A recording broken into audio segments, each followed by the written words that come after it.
I can't believe I'm pulling my heart out trying. She's laughing at me. I can't believe I'm sorry. I can't believe it's all love. It's banter. It's banter. No, But you know what? I get it because it does. Yeah. When I first started, don't get me wrong, I didn't have a clue. I didn't have a Scooby Doo what I was doing, guys. Yeah. But look at me now. Please do check it out every Thursday, 8 to 10 p.m. Underground Yeah. Music Show, Please hublive.radio.com. But yeah, I was literally, what do I do? Where do I click? Only thing I knew was where to put the USB stick in and then maybe turn it on. But literally, I've got the best mentor. Big up Mr. Blue. And it's not as difficult as it looks, guys. And I think for anyone that's looking to get into it and if they're really serious, don't hold back. Go get a Dex and just, you know, get some tunes of someone if you can, or just download some of it onto your laptop and just, you know, you can probably YouTube how to use a Dex. It's that easy. It's not really that difficult. I mean, if you want to become the next David Guetta, that'll probably take some time and honing of your DJ skills. But it ain't that difficult. And in terms of actual budding DJs that are out there that may be looking for a platform to have a show, just to hone their talent, to you know, to get out there and be playing more music, the Hub Live Radio is always looking for DJs. We're always looking to expand. So if you want I want a job. If you want a a slot, job. then please get in touch. If you want a slot, please get in touch. Holler at me and I can put you in the right direction. How do I send in my CV? Yeah, How do I send in my application form? Send it to me. Or I got a good CV. Or contact the we'll talk. the management through Yeah. hublive.radio.com. But we'll talk after because we're always looking. At the moment, we're mostly looking for female DJs because we haven't got enough female DJs. You wanna balance it out? At the moment, there's just me.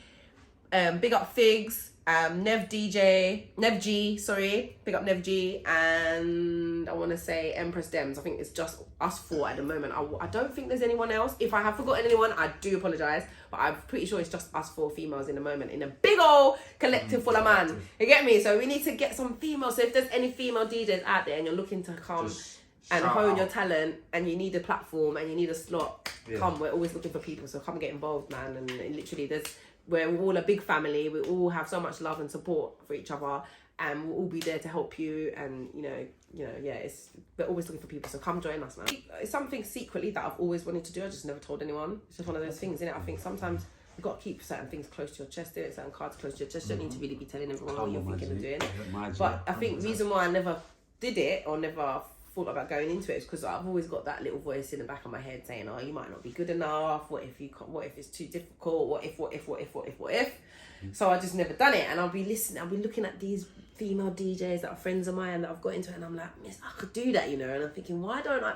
And then it's mad because when Empress Demetria came to me and was like, you know, they're looking for DJs, and they said, would we like a slot? And I was like, bruv, are you having a laugh? Like, yes, let's do this. Because I was literally, it's like the universe answered my prayers. It's like somebody was listening somewhere. One of the ancestors was like, yo, we need to get Jennifer on a radio station. And it's like, even because I've been singing for, as I said, over 20 years. And I've done so many interviews, radio interviews myself. I've been on radio to perform. I've been on sets on radio, done cyphers on radio. And literally, I think the first time I went on radio, I was probably about 19, 20. So, you know, because that's just after I released my first. Yeah, I don't tell a lie, I'm telling the truth. I was just double checking, fact checking in my mind. But yeah, Jeff Purple King, I don't even know if he's still on radio. This was Luton Radio back in the day. And he played like my first EP that I dropped for free download, which you can still get for free download on my SoundCloud. So go check it out. It was one of my first releases. But yeah, so I think over the years, because of the fact that I've done so much in terms of being on radio as a guest and as an artist, I kind of knew how things worked, and I always wanted to do it myself, but just didn't know how to get into it, didn't have the funds, didn't have, you know, there's all sorts of different reasons, you know, that was surrounding why. And then when this opportunity got put in my lap, I was like, I'm not going to turn it down, and I'm really glad that I didn't, because, yeah, here we are. Do you think radio would ever be the same again? No, definitely not. Like, this is one of the things that we're constantly talking about every month, because we have a meeting with all the radio DJs once a month to just discuss different things, how we can improve, what we need to do better, what's going great, planning events, stuff like that. As you do, all companies, collectives have to have meetings like that. Do you get me? That's how you keep things running smooth.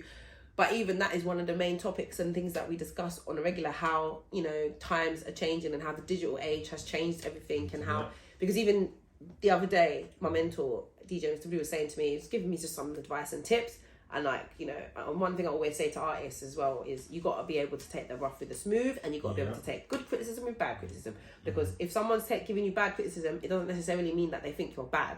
It just means that they care about you, they love you enough to tell you where you're going wrong, and they want you to be better. So you got to be able to take it on. You know, I remember when I was a lot younger, I used to get so upset when people would give me bad criticism, and it's like, you know, you're taking it personal, and it's not a personal thing. They want you to be better. They're telling you that because they want you to improve. And he was like, listen, you know, when you're on radio, try not to be having too much conversations together because it don't look professional. You need to be putting your best foot forward. You need to be interacting with the crowd.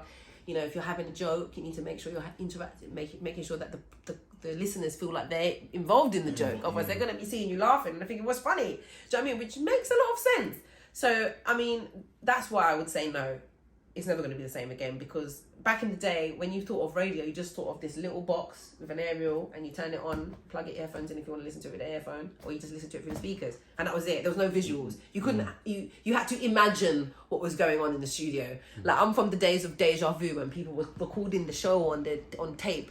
I would record shows on tape, and I would have to pause it when the adverts came, and then press play when the adverts stopped. All of that, you don't have to do all of that anymore. Do you know them way there? And like, you know, you have to just imagine what it was like when, and then, you know, the DJs was describing to you what the studio was like. Oh, you know, we got this guy here in the studio, and he's wearing this, and he's looking like this, and he's got these creps on. Nowadays, you don't need to do that because people can see you. Yeah. So it's forever changed the game, you know. And it's like, even nowadays, people are so much more concerned with how they look and how things look. So yeah, it's definitely changed it forever, and I don't think it will ever be the same again. But I don't think it's a bad thing. I think it's changed for the better, and it's made it better because, you know. You think so? Yeah, I think it's more interactive.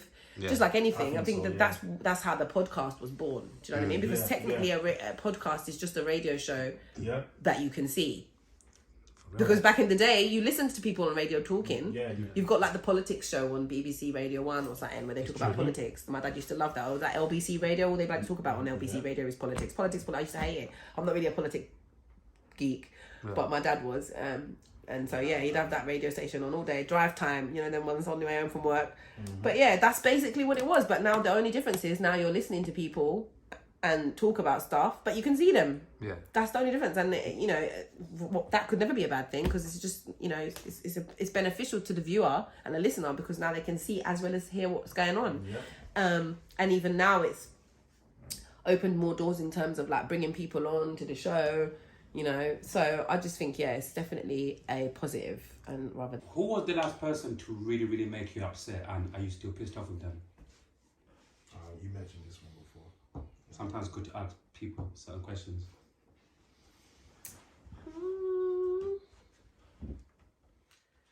I'm not going to name names. No, fuck names. But there's a particular artist that I worked with recently.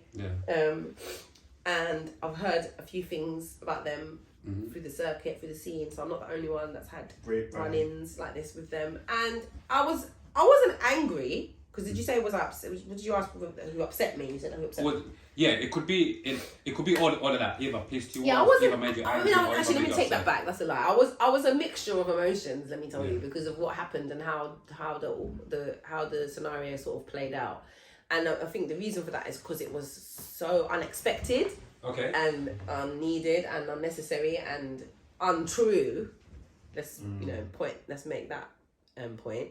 And I just was like, okay, well, and I just kept it moving. And I was like, well, clearly, you know, our energies are not aligning. So I'm going to keep it moving, you keep it moving, and we go our separate ways, and that's it. Yeah. Sometimes in life that happens, and, you know, just got to roll with it. At the end of the day, as I said earlier, I know myself, and I know who I am. And you know, so it didn't, for a hot minute, it did make me feel a certain type of way. But then I said, why are you even wasting your time thinking about this, and why are you even allowing it to affect you emotionally? Because at the end of the day, you know it's not true, and you know that this person is just deflecting. Do you know what I'm trying to say?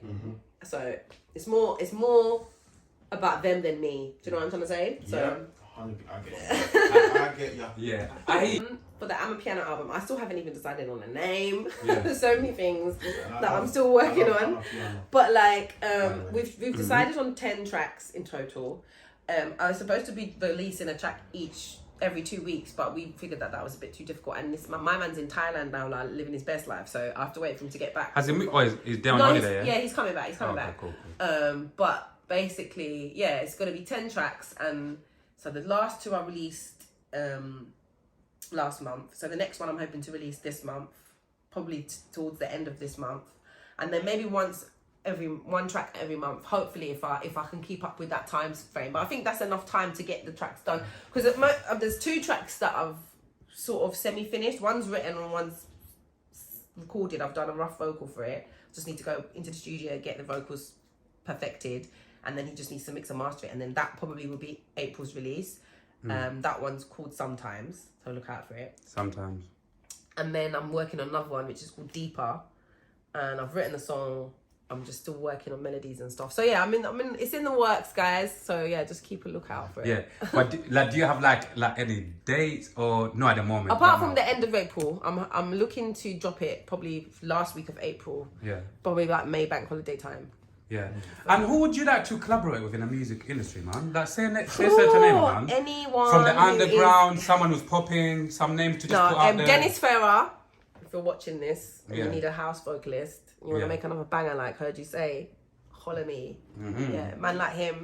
I mean, Sinead Harnett, she's an amazing vocalist, and I've What been type of music does she make specifically? obsessed with her since. What type of music does she make? Like, R&B, Okay. soul, that type of vibe, neo soul, even Cleo Soul, another artist I would love to work I love with. Cleo. Yeah.